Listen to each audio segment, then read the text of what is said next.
नमस्कार, स्वागत है आपका हिंदी न्यूज 24 में। दिन की शुरुआत करते हैं तरोताजा खबरों के साथ। अमीरों की सूची से बाहर गौतम अडानी। अभी तक एशिया के टॉप 10 अमीरों की सूची में शामिल रहे गौतम अडानी। हाल ही में कई आरोपों के बाद चर्चा में आए भारतीय अमीर अब अमीरों की टॉप 10 सूची से बाहर हो चुके हैं। लगभग 3 दिन पहले की ही बात है जब गौतम अडानी इस सूची के टॉप 3 में शामिल थे, लेकिन ब्लूमबर्ग बिलियंस इंडेक्स ने खोली पोल। ब्लूमबर्ग बिलियंस इंडेक्स के अनुसार 84.4 की कुल संपत्ति के मालिक हैं गौतम अडानी। अमीरों की सूची में 11वें नंबर पर पहुंच गए हैं। बढ़े अगली खबर की तरफ तो दुबई और शारजाह में पूरे हफ्ते खुलेंगे पासपोर्ट ऑफिस। यूएई में रहने वाले भारतीयों के लिए बड़ी खुशखबरी। यूएई रहने वाले पासपोर्ट के लिए सप्ताह भर आवेदन कर सकेंगे। यूएई सरकार ने यूएई में बसे भारतीयों की मांग को लेकर किया ये बड़ा फैसला। जानकारी के लिए बता दें, भारतीय पासपोर्ट दुनिया का 85वां सबसे ताकतवर पासपोर्ट है। बढ़े बिहार की तरफ तो उच्च शिक्षा में बिहार का 7वें नंबर पर स्थान। उच्च शिक्षा में बिहार का सकल नामांकन अनुपात बढ़कर 15.9 हो गया है, जो पहले 12.1 था। सकल नामांकन अनुपात के साथ बिहार ने देश के शिक्षा क्षेत्र में श्रेष्ठ 7 राज्यों में अपना नाम दर्ज करवाया है। संसद में पेश किया गया आर्थिक सर्वे 2023 और 24 में जीडीपी 6.5% की दर से बढ़ेगी। केंद्रीय वित्त मंत्री निर्मला सीतारमण ने संसद में आर्थिक सर्वे 2022 और 23 को पेश किया। आर्थिक सर्वे का अनुमान है कि वित्त वर्ष 2023 और 24 में जीडीपी 6% से बढ़कर 6.5% हो जाएगी। निर्मला सीतारमण ने बताया कि वैश्विक मंदी में निर्यात का असर पड़ेगा। इधर संसद में पहली बार द्रौपदी मुर्मू का अभिभाषण। राष्ट्रपति द्रौपदी मुर्मू ने कहा, हमारे लिए युग निर्माण का अवसर है, हमें आत्मनिर्भर भारत बनाना है। द्रौपदी मुर्मू ने कहा, केंद्र सरकार की पहचान निर्णायक सरकार के रूप में है। एलएसी से लेकर एलओसी तक दिया है दुस्साहस करने वालों को सख्त जवाब। राष्ट्रपति ने डिजिटल इंडिया की पारदर्शी व्यवस्था की तारीफ करते हुए कहा, सबसे ज्यादा लाभ गरीब परिवारों को मिल रहा है।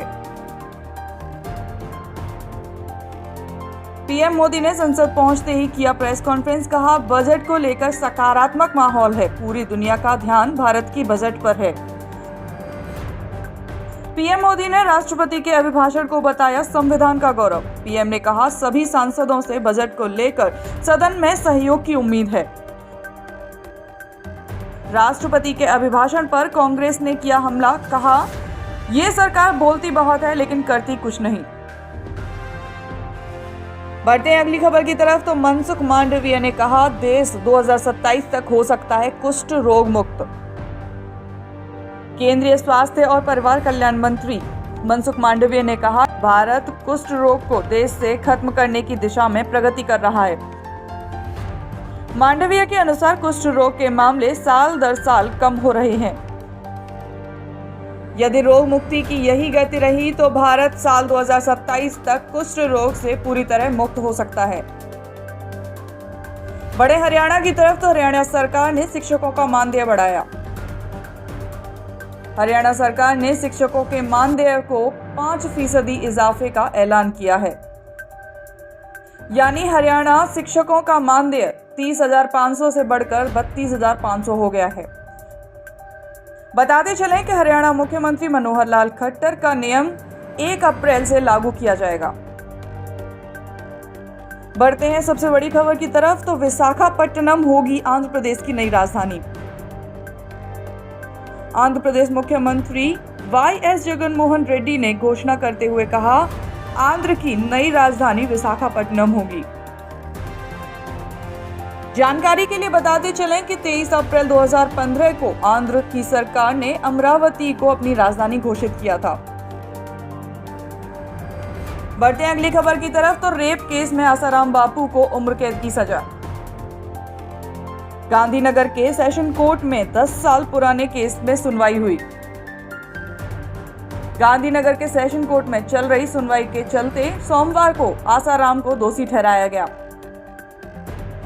बताते चलें कि 2013 में आसाराम पर दर्ज हुआ था रेप केस का मामला, जिसकी गांधीनगर में चल रही थी सुनवाई। बढ़ते हैं अगली खबर की तरफ।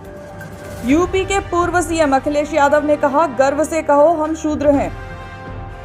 जिसके बाद लखनऊ में सपा दफ्तर के बाहर लगाया गया पोस्टर, जिस पर लिखा गया, गर्व से कहो हम शूद्र हैं।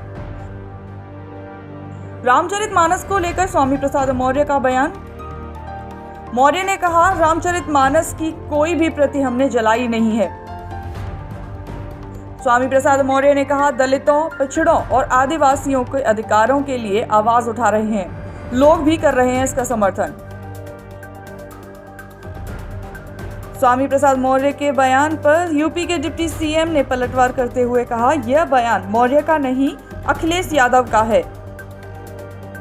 ये लोग सूबे का माहौल खराब करना चाहते हैं। पूरे उत्तरी भारत में बारिश ने बढ़ाई ठिठुरन।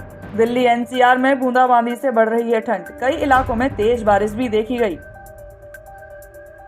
मौसम विभाग का अलर्ट, अभी और हो सकती है बारिश।